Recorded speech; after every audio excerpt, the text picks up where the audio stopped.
Welcome, everyone, and thank you for joining us today for this very important conversation. My name is Mona Zainuddin, and I am the advocacy specialist at Femena. It's my honor to moderate this Twitter space organized by Rawadari and Femena. Femena is a feminist organization committed to promoting gender equity, expanding civic space, and strengthening the work of women human rights defenders in the Southwest Asia and North Africa region. Femena also works to spotlight the efforts of women HRDs and progressive feminist movements and foster solidarity and South-South Swana cooperation. Rawadari is an Afghan rights organization that aims to deepen and grow the human rights culture of Afghanistan, ultimately reducing the suffering of all Afghans, especially women and girls. Rawadari helps build an Afghan human rights movement, monitors human rights violations, and pursues justice and accountability for violations. Rawadari also works with individuals and collectives inside and outside Afghanistan.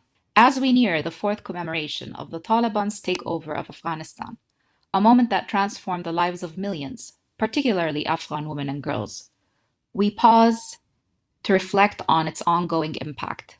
Yet, despite the unspeakable challenges, the Taliban has not succeeded in silencing Afghan women.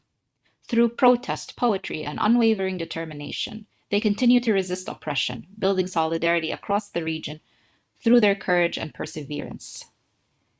This event brings together distinguished activists from Afghanistan, Iran, Pakistan, and Palestine who participated in the Power of Afghan Women campaign, uniting for the dignity and rights of Afghan women and girls. Our aim today is to amplify the voices of Afghan women resisting Taliban repression, reflect on the significance of cross-border alliances in confronting authoritarianism, and generate awareness about the struggles and achievements of regional activists. And the structure of the discussion: in the first round, I will introduce each of our distinguished speakers from Afghanistan, Iran, Pakistan, and Palestine, and invite each speaker to give a 5-minute update on her country, highlighting recent developments. In the second round, I'll ask each speaker a question focused on her specific geographic context, exploring how regional solidarity is manifesting and what lessons can be drawn from our collective action. So let us begin by introducing our first speaker. From Afghanistan, Mariam Safi is a peace-building practitioner and researcher with over 15 years of experience in leadership strategy and policy in Afghanistan. She is the founder of the Organization for Policy and Research and Development Studies, which amplifies women's voices in policymaking, and established Afghanistan's first network of women researchers. Recognized in 2014 by the Diplomatic Courier as one of the top global women, Mariam has contributed to numerous national and regional working groups on peace, gender, and security. Mariam, the floor is yours.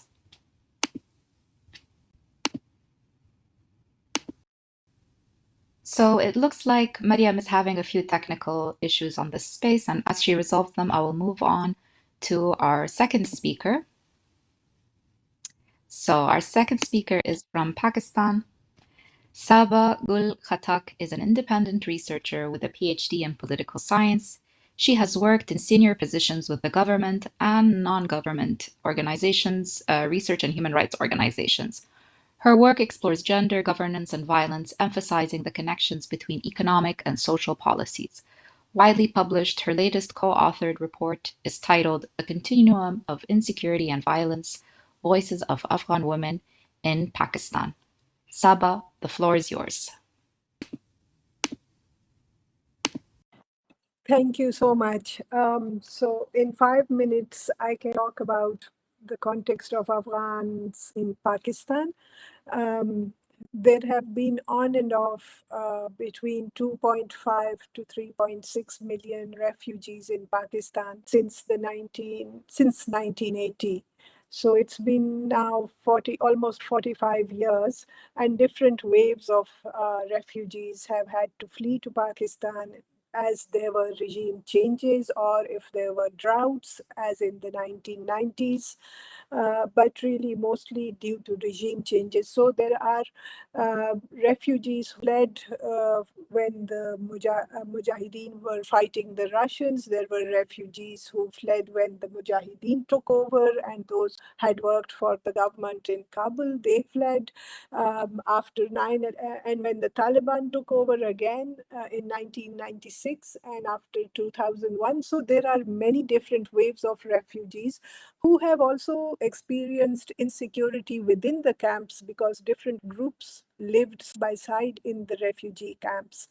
There were a lot of politics around refugee camps, but feminists in Pakistan also connect what was then labeled the Afghan jihad with the increasing Islamization of laws in Pakistan that made women unequal citizens, especially the Hudud laws. So the fate of women on both sides is interconnected. That's one point I want to emphasize. And therefore, solidarity for us with Afghan women is not based on humanitarian motives, but also that our lives are impacted by this conflict on two sides of the border. So that's one thing. However, even during when 9/11 happened, we then had martial law in Pakistan. President Musharraf announced he was closing the borders. However, at pressure from the West, the borders opened to refugees, and many refugees came.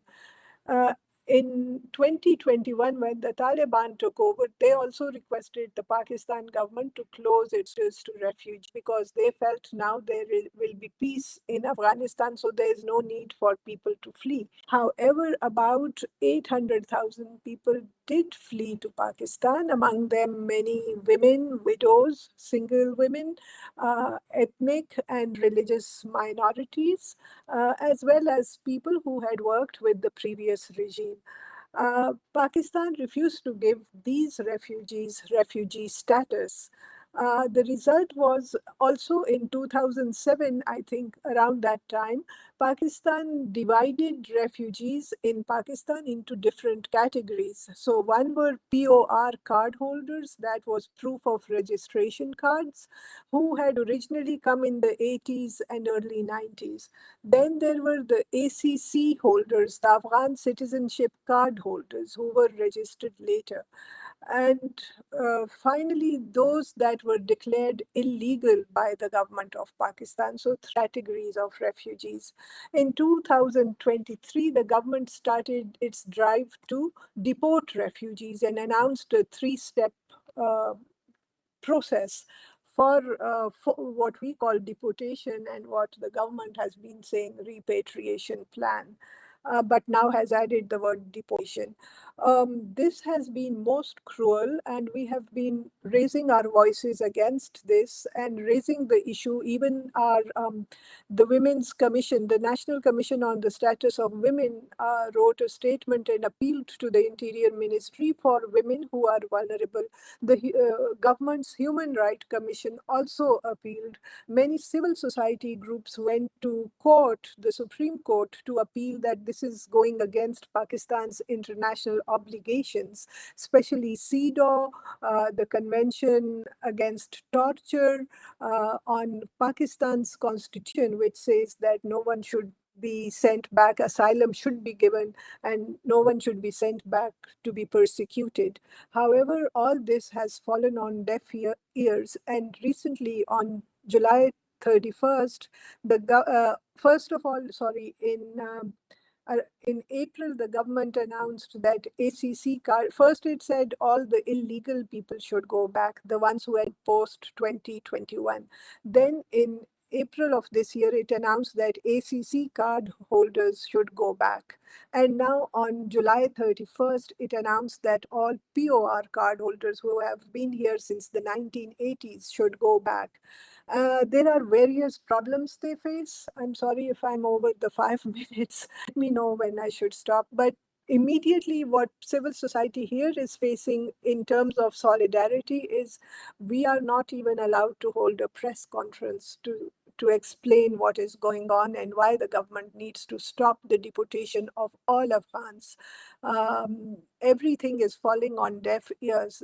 There are several problems. We have made several statements, press statements, that are doing the rounds, and I would appeal to all of you to please sign our statement. There are civil society groups that work for individuals, if not for all refugees. They go to court, they appeal to the courts. Students will bring food for refugees. There are refugees at the border that civil society will try and help, but these are really now reduced to individual or small groups initiatives. The issue of deportation is far bigger. There are about 2 million refugees who will be deported, arrested, sent to detention centers, and taken to the borders. So that is the situation we are facing right now, whether it is for all the vulnerable groups or for all Afghans. We are fully with the Afghans, but I think, to be very honest, we also feel a little lost because we don't know which door to knock anymore. But for me, this is a crisis of humanity. Thank you.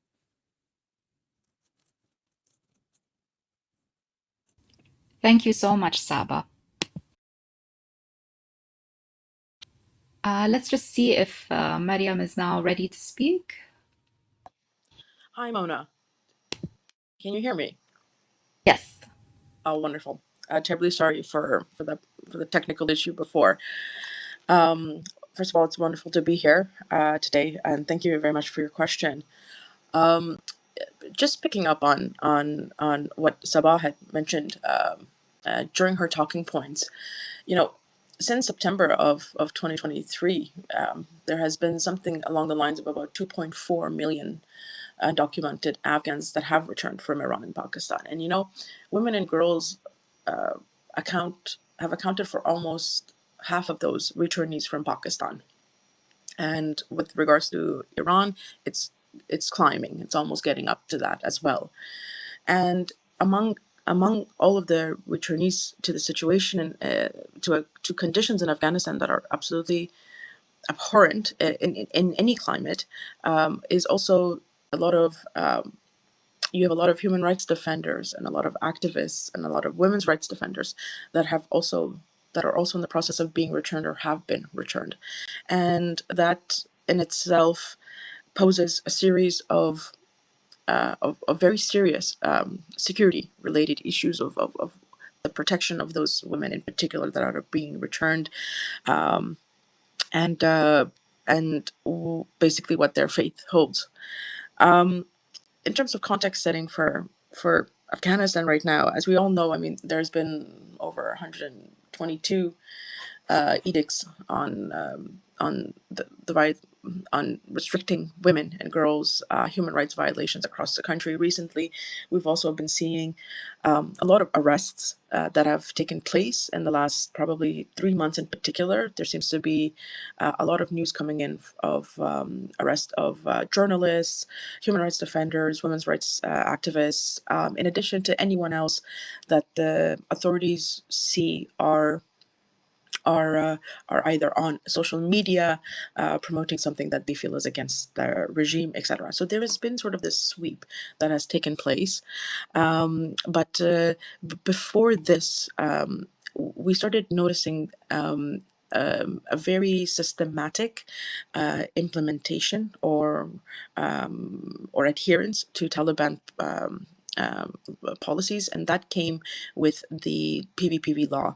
So I think up until the PVPV law, the morality law in Afghanistan was announced, the Taliban edicts were being implemented at an ad hoc basis in different provinces. And some provinces, they were a little bit more relaxed, and other provinces not so much. But I think when leadership realized that, they brought about the law itself, and 6 months into the implementation of that law, we're starting to see a more systematic process of control, and also monitoring.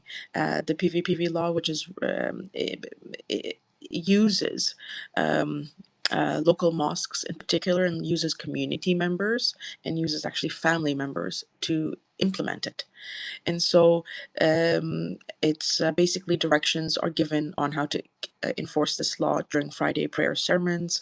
The men of the family are predominantly given direction at these sermons of how to enforce it. Neighbors are given instructions on how to enforce it. So it's kind of created this society where now everyone is policing everyone.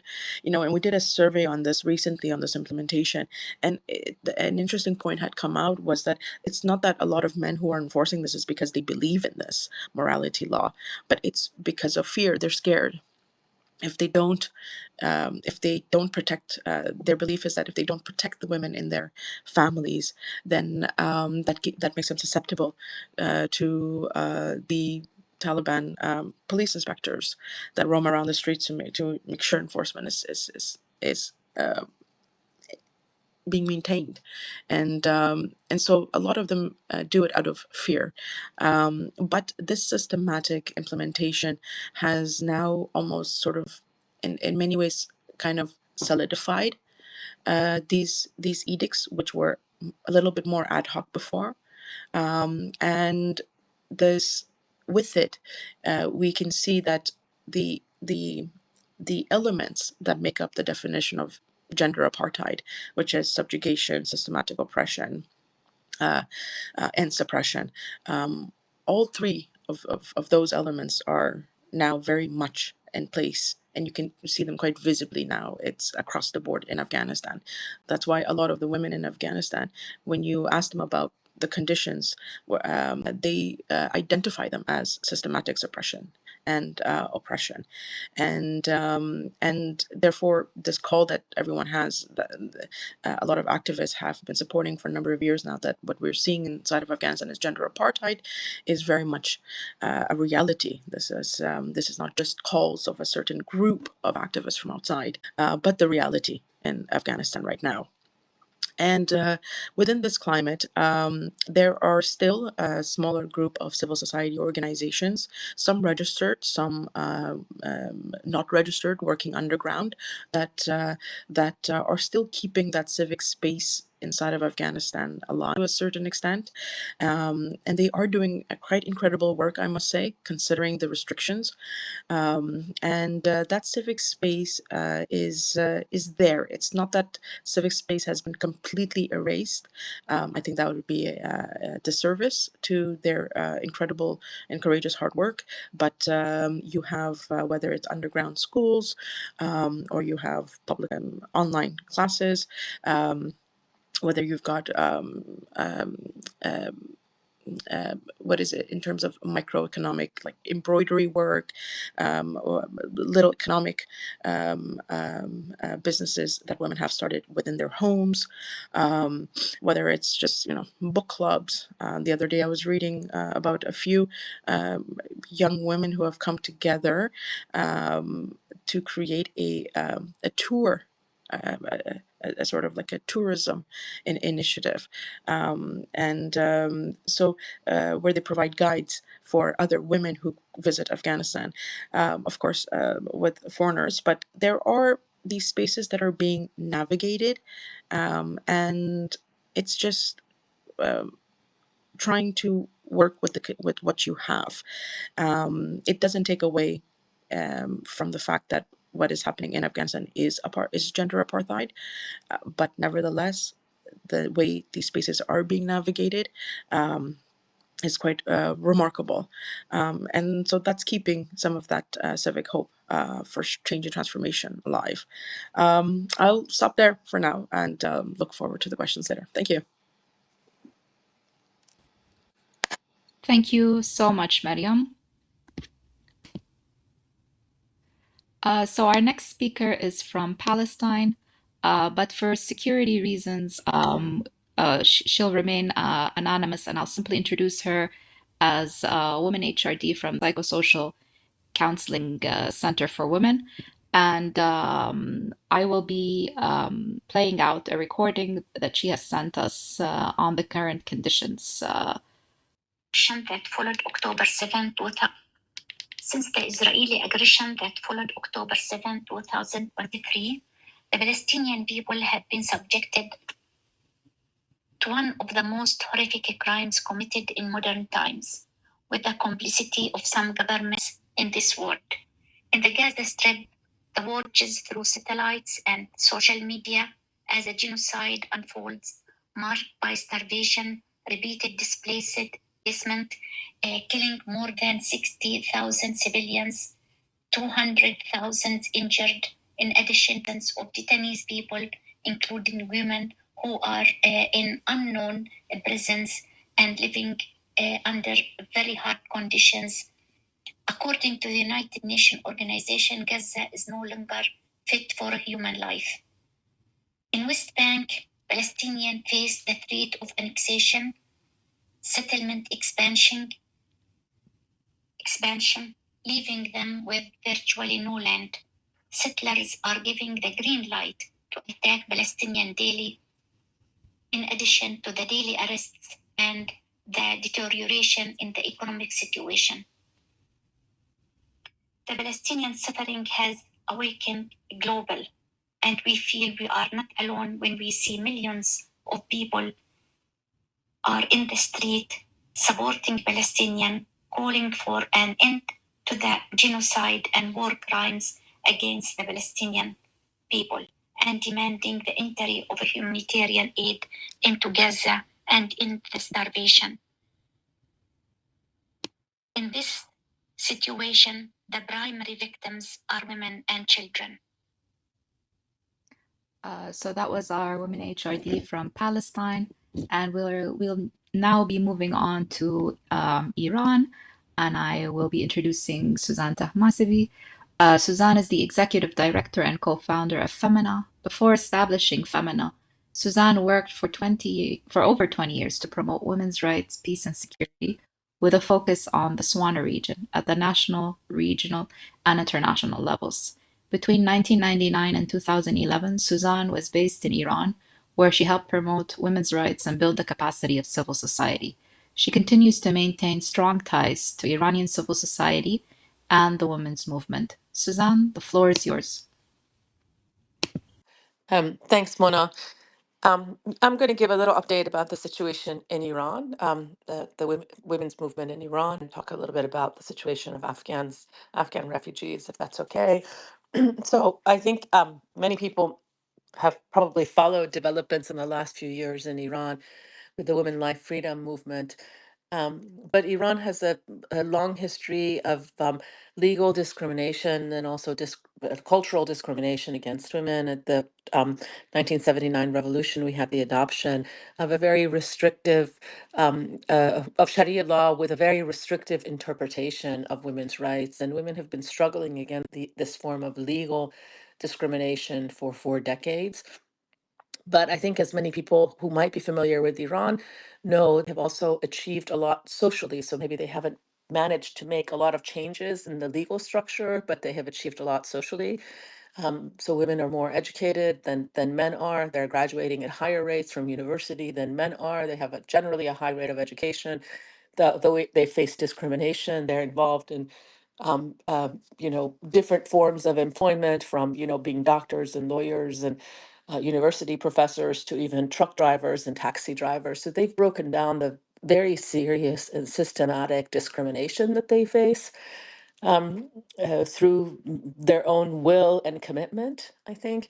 And I think it's really important to keep that in mind. I like, I think it's whenever we look at solidarity for dignity and rights, it's critical not only to acknowledge the suffering and the violations of rights, but also to really look at how people themselves are agents of change about in their own situation. And I like this also about Afghan women, because they, no matter what, even though they're facing incredible violence, they still, as Mariam pointed out, they still continue to work through civil society organizations and organizing to push back on the situation that they're in. And it's the same with Iranian women.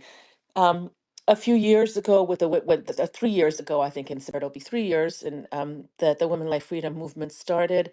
Um, it started after the death in police custody of Masa Jina Amini, who was arrested for supposedly inappropriate hijab. Um, People got, I think her death really was a spark of anger among the Iranian population. The protests started just in response to the lack of accountability in her death, but also lack of accountability, which is a systematic problem that we have, lack of accountability on the part of decision makers, police, security, um, who can kill Iranians in protests in prison or violate their rights, but there's never any accountability. And then also, I think a lot of people really identified with her because the hijab rules touch Iranians' lives on a daily basis. Soon, those demands for accountability in the case of her death, but also to change the hijab laws, expanded to include demands for serious political change. And there were protests that lasted for over a year, with many people killed and injured as a result. Um, but nevertheless, and I think if you talk to political activists, they'll maybe some of them will say that the protests or this Women Life Freedom uprising didn't result in much because it didn't ultimately result in political change, the change of the political system. But I think for women, it resulted in quite a bit because women, for the first time in 40 some years, began to um, very publicly, choose to dress the way that they wanted to dress. And this was really unheard of. I think Iranian women have resisted um, the dress the way that the Islamic Republic wants them to dress it from day one, but really appearing in public with no hijab or dressed casually as they choose to dress is something that we never, I think many of us never imagined. And in the midst of all of this sort of resistance, we've consistently always had repression, state repression, the arrest of ordinary citizens, the arrest of protesters, but also the consistent arrest of women's movement activists, feminist activists. And of course, that was a big hallmark of the Women Life Freedom movement is that so many women activists were arrested. We documented over 300 arrests, and most of them were also unknown activists, which goes to show the power of the women's movement across Iran, that there are so many people working for change that might not even be known, but working in small villages and small cities even to create change. Um, but more recently, we had, with the rise in tensions, I think, and I really do sort of connect this also to the war in Palestine and the regional wars. We also had rise in tensions between Iran and Israel, and Israel attacked Iran in an illegal attack, and then the U.S. also attacked Iran again in an illegal attack, and besides the loss of life and the loss of sense of security and all of the destruction that war brings. Following the war, we've also had a very serious period of repression, mass arrests, again, the start of executions. And, I have to say that the feminist movement has always consistently been in line with and has followed major developments inside the country. So not only are they advocating for women's rights or for other issues from the gendered perspective, but they're very much influenced by broader political developments. So this repression that has followed has also impacted very seriously and severely Afghan migrants, who I should say are also an important part of Iranian civil society and also an important part of the Iranian women's movement. So there have been, we've had experience of, again, 40 years of living with our Afghan brothers and sisters inside the country. And they have been a part of, not only a part of Iranian society, but a big part of Iranian civil society. And they fight for their own rights, but they also many times also join the fight for the rights of Iranian women. And they did. We saw that in the Women Life Freedom movement, and we've consistently seen that. But following this war, it was an excuse, and we always warned of this. We knew that the state would become very, very repressive, and it has. So there's been a massive rise in executions, especially targeting those from minority communities, forced confessions, including forced confessions by some Afghan refugees, because now they're being accused of cooperating with Israel against the national security of the Islamic Republic. And then again, following this massive wave of repression and the targeting of Afghan refugees, we saw the start of this forced deportation, which I think many people have heard about, but over 800, according to Iranian officials, over 800,000 Afghan refugees have been forcibly deported from Iran. Some of them were there without legal permanent residence, but many of them actually had legal residence, which is, I should say, is also a very difficult process, a very convoluted and non-transparent process for Afghans to reach legal residency or to achieve permanent residency in Iran.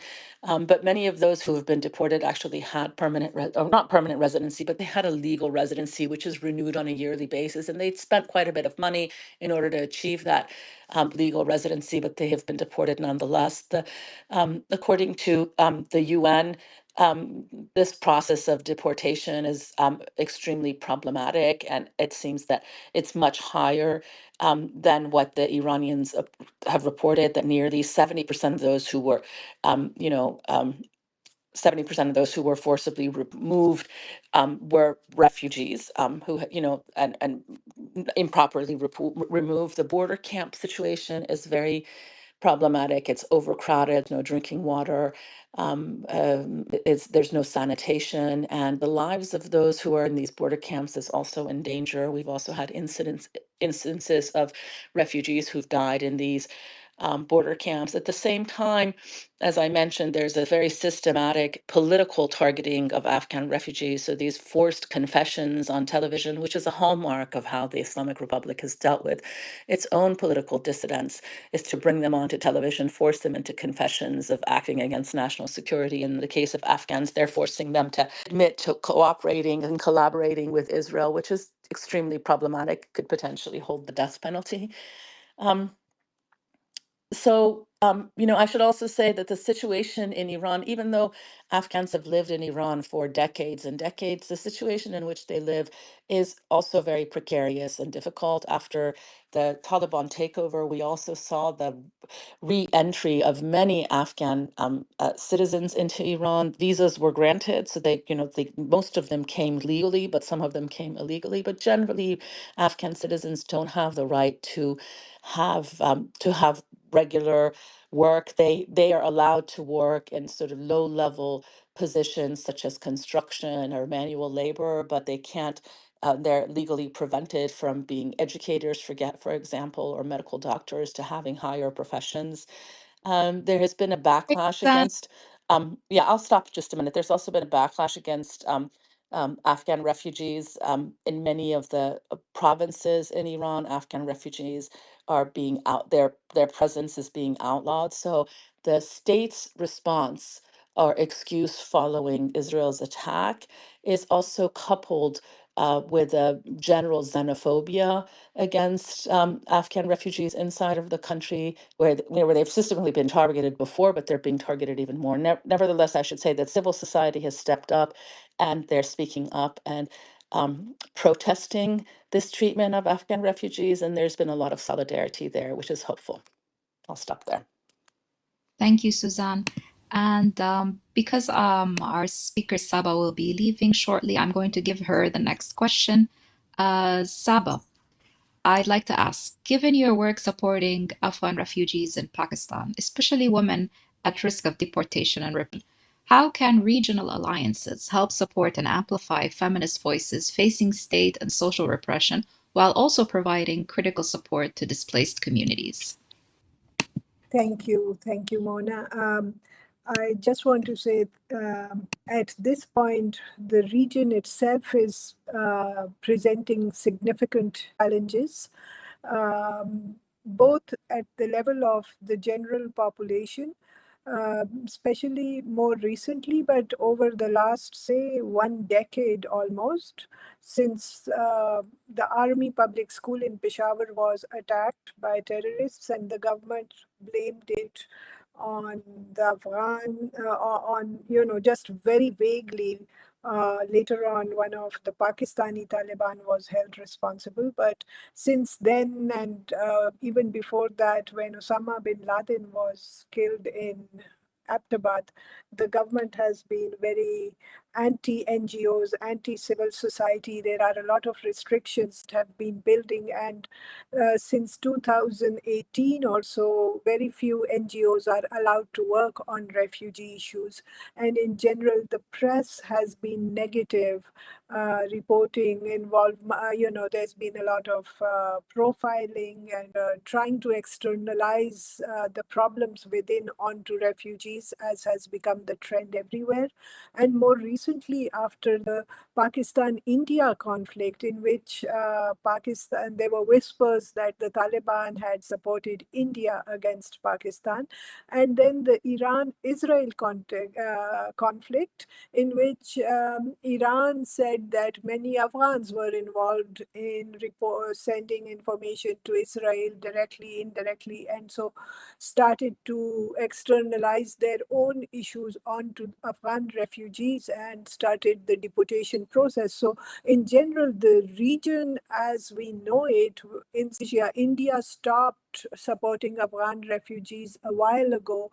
Other countries in between, there was a trend where refugees from Iran were coming to Pakistan, those in India were coming to Pakistan, those in Tajikistan were coming to Pakistan. So, the refugee context was twice kind of for them. They had to make journeys to other countries as spaces reduced for them. In this context, what can we do not only within our own countries, but also at the regional level to provide support is extremely important. Like I said, there is a larger context of the crisis of humanity, whether it is Gaza or Afghans, whether it's Afghans in Europe or the United States or UK, and the manner in which countries have changed their laws both for asylum and for migration and confused asylum seekers, illegal migrants, and refugees. That's a huge issue on which I think many of us at the regional level within our countries need to collaborate.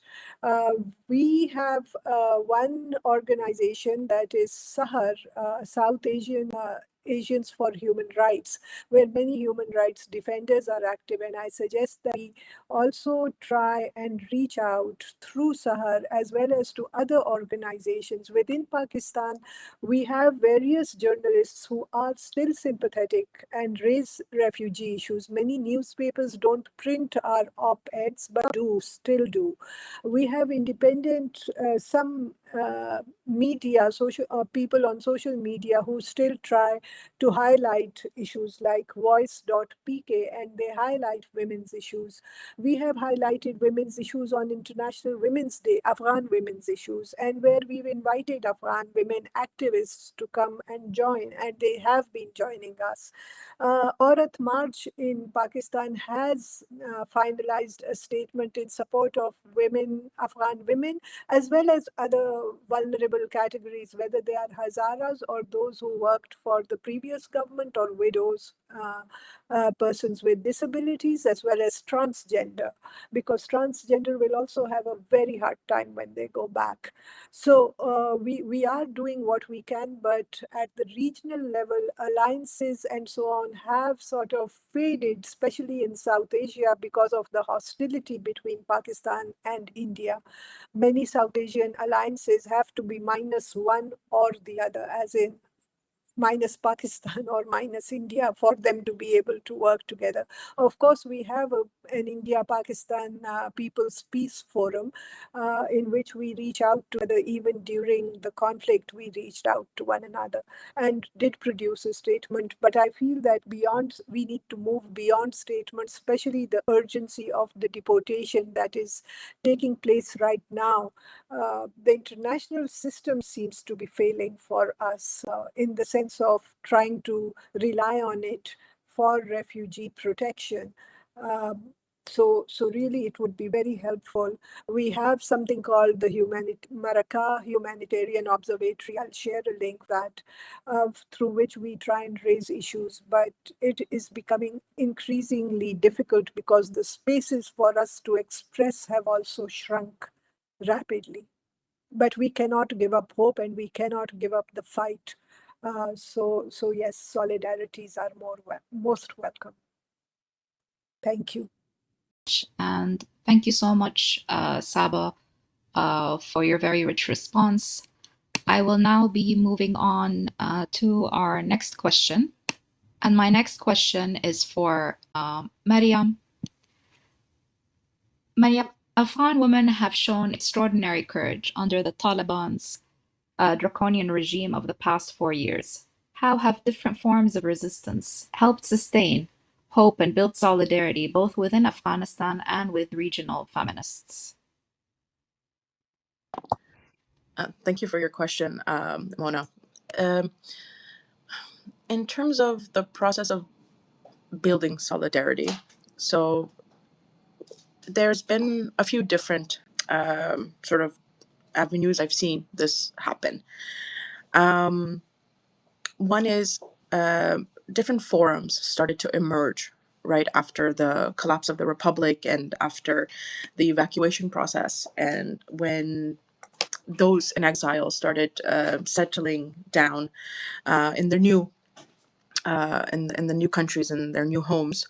I was actually quite impressed by how fast this was done. The forums like the Afghan the EU supported Afghan Women's Forum, as well as forums around in the US, in Canada, and elsewhere, started establishing. And when these forums came together, it brought women, not only those in exile, but also those that are inside of Afghanistan. And it created a space where they would talk about different issues, whether it was humanitarian, or if it was edicts, or if it was justice related, etc. And that actually started bringing back the Afghan women's sort of movement that was scattered after August of 2021 back together. And they were effective. I was a part of a few of them, and they're still running, and they were really effective, especially in getting out messages, united messages to the international community, which were really effective. So they played a great role, and they continue to play a good role in that area. Second are digital platforms that were used. WhatsApp has been one of the biggest forms of communication, and it continues to be, linking women inside and outside of Afghanistan. And a lot of those WhatsApp forums that were created prior to the collapse of the republic continue to run, and everyone uses those spaces to continue to speak with each other, and some of them have hundreds of women from different fields that are a part of it. And then other digital platforms have also kind of come into the space. For instance, our organization created this platform called PyWest, which is almost like a LinkedIn for Afghan women, human rights defenders, experts, women from all sectors.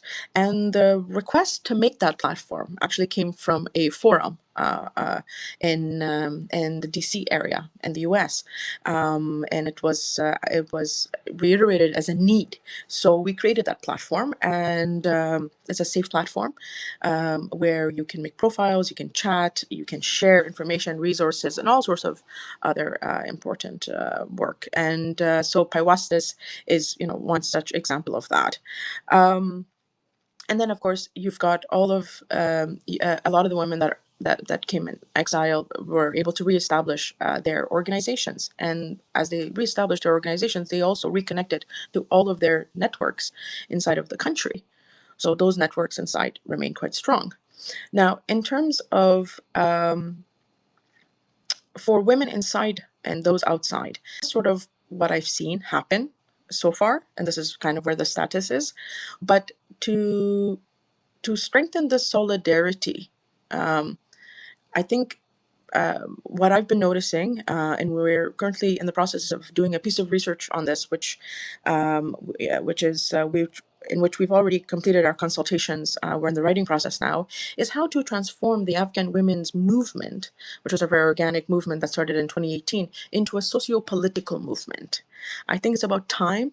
If we want to take the steps to strengthen the solidarity, and to ensure that it is more effective, especially in this sort of growing environment of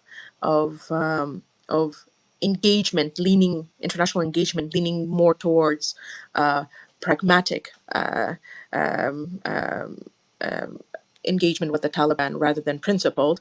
As we're starting to see this happen, we need the women's movement to come together even more stronger and to unite even all of these various forums that are now in different regions. Now, it's not enough to have a few forums around the region, but the forums need to come together all under one sort of one space, one platform, and then bring about messages from that platform if we are to have significant impact at the international level. So I think it's time for that to happen. And we did this piece of research and we did consultations inside of Afghanistan in 8 zones, and we did them also in London and the US, Iran and Pakistan. And we, in all of these consultations that we did in terms of finding out what this sort of movement could look like that would be acceptable to all women to help build solidarity and support, what we found was that there is definitely a need for it, and second, the three biggest points they highlighted: the sort of having a movement that is more centered or framed around like a networked type of structure, a decentralized structure that ensures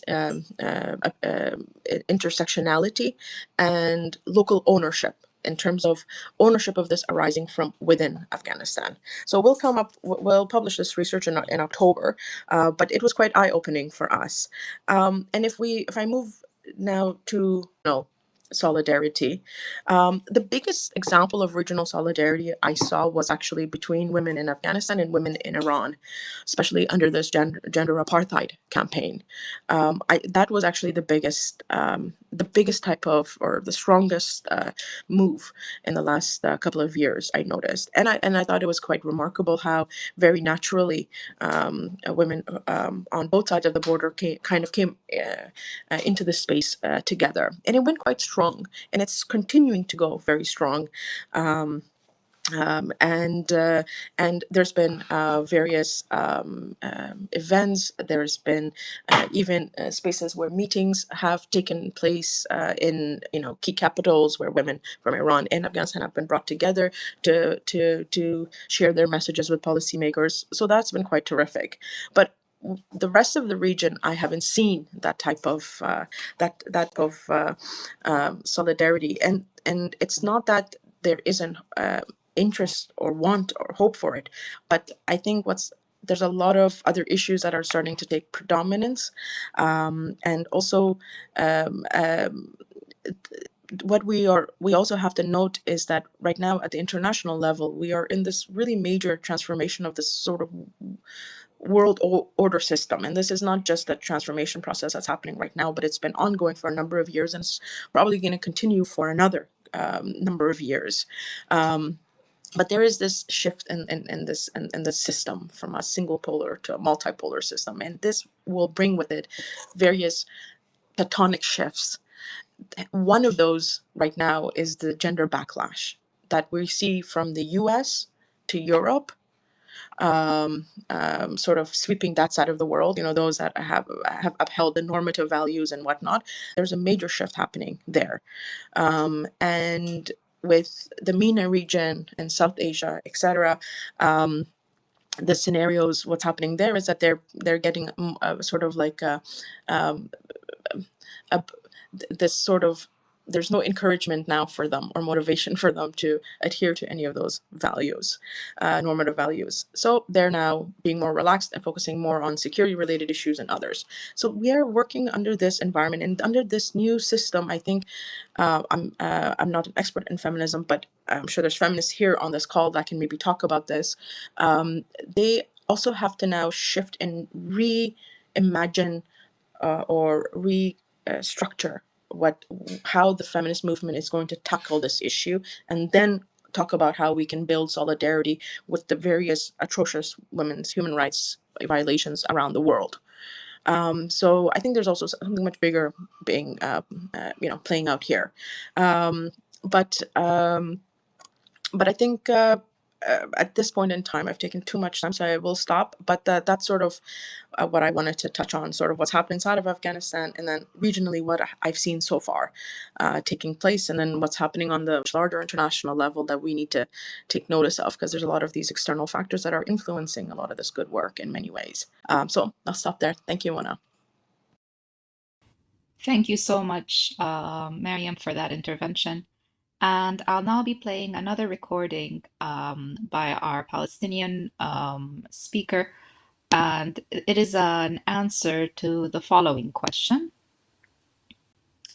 Palestinian women have long faced occupation, displacement, and unspeakable violence, and for the past 2 years have disproportionately suffered the impacts of genocide and starvation in Gaza. What concrete steps can the feminist movement take to ensure Palestinian voices and urgent needs are centered and acted upon in regional activism? A land that has endured historical injustice for the past 77 years. The global powers of oppression decided that Palestine should become a homeland for those who don't belong to it, bringing them from all over the world to settle here, and forcing Palestinians to pay the price for crimes they didn't commit and are not responsible for. For the past 2 years, the world has stood by decisions were made to ethnically cleanse Gaza. What is happening is a genocide. A war of starvation and crimes against civilians. 1/3 of the victims are women and children. For the first time in human history, a genocide is being broadcast live, while the so-called civilized war makers of the world watch in silence. Gaza is no longer livable. The healthcare system has been completely destroyed.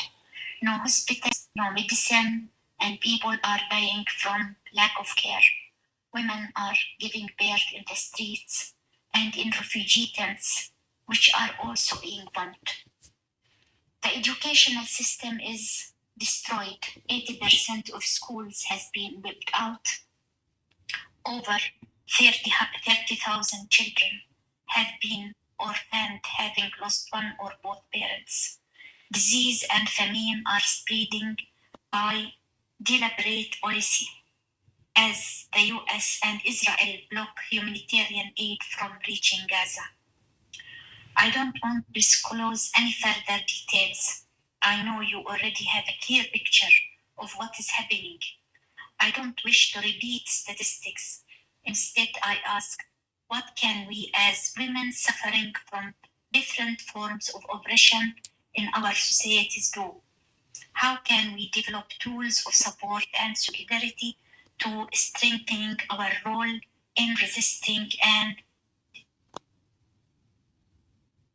dismantling structures of oppression? In Palestine, we need the voices of women around the world to rise, and for all of us to unite and form an organized force capable of creating change and ending the injustice against us. We call upon the world an immediate and comprehensive ceasefire to lift the siege on Gaza and ensure the withdrawal of occupying forces. The unconditional delivery of humanitarian aid to civilians through recognized international institutions, not via military-backed organizations responsible for the deaths of hundreds of Palestinians waiting aid. To stop the forced displacement from Gaza, we demand international accountability and prosecution of war criminals. As women in the global south, particularly in the countries participating in this event, it is essential that we continue to meet, to exchange support and solidarity, and to develop shared visions for resisting colonialism, which is the main cause of our suffering everywhere. We need to work together to document and disseminate our narratives. It is vital to build joint programs and engage in deep dialogues that bring our perspectives closer. In our organization, we believe that anti-colonial struggle is the most effective way to confront religious fundamentalism, including the groups like Taliban. We call for feminist solidarity, for the free expression, and for the building of human bridges among women. In doing so, we can create a feminist force capable of transforming our societies. At the Psychosocial Counseling Center for Women, we declare our witness to support any feminist organization committed to anti-colonialism. All the knowledge we have developed, whether in methodologies for delivering mental health services to women and girls, legal aid, advocacy, or self-care for human rights defenders, it is available for shared. We are ready to volunteer for training and eager to learn from the experiences of other women to deepen and enrich our collective knowledge. To our sisters in Afghanistan, Iran, Syria, Pakistan, and every place where women suffer from injustice, we say, let us continue to meet, to share experiences and knowledge, and to stand together to overcome oppression. So a big thank you to our speaker from Palestine for that very moving intervention. And I'll now be moving to Suzanne. And for Suzanne, I have this question.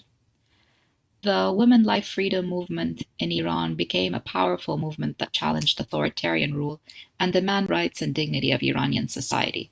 What do you think are the most meaningful ways regional activists can support Iranian women, and what have you experienced as significant barriers to that solidarity?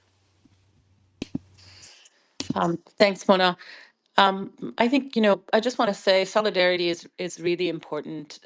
As you know, I used to live and work in Iran, and as an Iranian feminist outside, solidarity is at a very minimum, it makes you feel like you're not alone, that you've been heard, that people see you, that they're listening to you, that they respect and recognize the importance of your struggle. But it can also create a space where you're given voice, your voice is amplified, your perspectives are amplified, your demands are amplified, and other people join your demands. And I think that's really important when we express solidarity with others, that it's important for us to, first of all, that we also respect the dignity of those people that we're giving solidarity to, that we're not here to save them, but we are here to amplify their voices and remove the barriers that they are experiencing so that they can clear a path for their own future, for saving themselves. So I don't know, I have issues with this Western savior complex, and I think I mentioned it in my first intervention. I think that that's really important, that we don't replicate those efforts, that that we're here to save others, but that instead we should be there to enable and to remove the barriers that they face, so that they can be active and impactful, or more active and more impactful agents of change in their own future. And I think this is something that, the challenges that we faced with the Iranian women, and I think similar to women across sort of this region, is in fact that white savior complex that that many people um, instrumentalize our struggle for their own purposes. And we certainly saw this with the Israeli attack, and all along with the Women Life Freedom movement, from Israelis and other people who want to hijack movements from our country for their own purposes. So claiming to be saving Iranian women, or to be supporting the Women Life Freedom movement by dropping bombs on Iranians is not an appropriate way to express solidarity, to show solidarity. And we've seen similar efforts in Iraq and Afghanistan previously. So I think that that's really important, is that we need to recognize movements and their demands, and the dignity of those people who are expressing those demands. I think that, and I just want to talk just a quick minute about the case of Afghanistan, because I think it's really important. We at Femina, um, started working on Afghanistan, I mean, from the very start, when we started our organization, we worked on Afghanistan, but we stepped up our efforts when we saw, before the fall of the country to Taliban, because we saw women's civil society activists and women who were socially active, women media workers, women human rights defenders being targeted. And we wanted to amplify their voices and their experiences, and their concerns. And we've continued to try to amplify those perspectives all along. Um, I think it's critical that those of us who can continually stress the critical importance of paying attention to the demands of Afghan women, especially Afghan women inside the country, and the dire situation that they're experiencing, and pushing the international system to be accountable and to really recognize the violation of rights of Afghan women by the Taliban.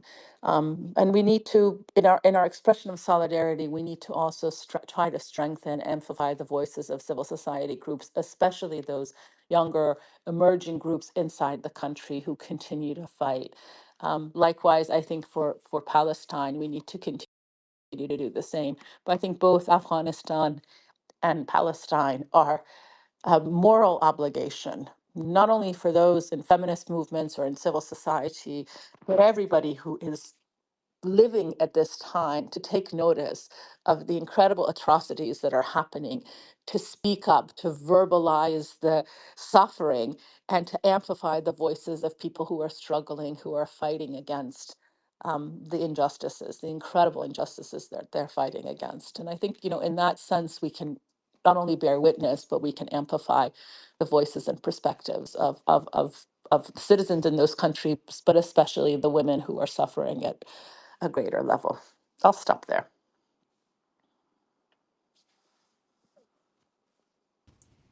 Thank you so much, Suzanne. And thank you so much to all our speakers today, to all our feminist speakers. It's been an honor moderating this discussion. And I'd like to make very quickly just brief closing remarks as we're out of time about how our speakers from the different geographic contexts from Afghanistan, Iran, Pakistan, and Palestine each spoke about the different struggles in their geographic context, but how there were many common denominators. And as we approach the fourth commemoration of the Taliban's takeover of Afghanistan, we need to continue to recognize the dire situation of Afghan women and girls under the draconian Taliban regime and its severe systemic repression that amounts to gender apartheid, which has created multifaceted needs and demands. And the most robust form of solidarity we can have amongst us is a feminist solidarity that both uplifts and brings out. We don't just talk about the struggles and the challenges, but we also uplift each other. And we highlight our continued resistance in the face of systemic atrocities in Afghanistan and elsewhere. So I'd like to thank you all for joining this discussion, and a pleasure moderating and hosting it. Thank you all very much.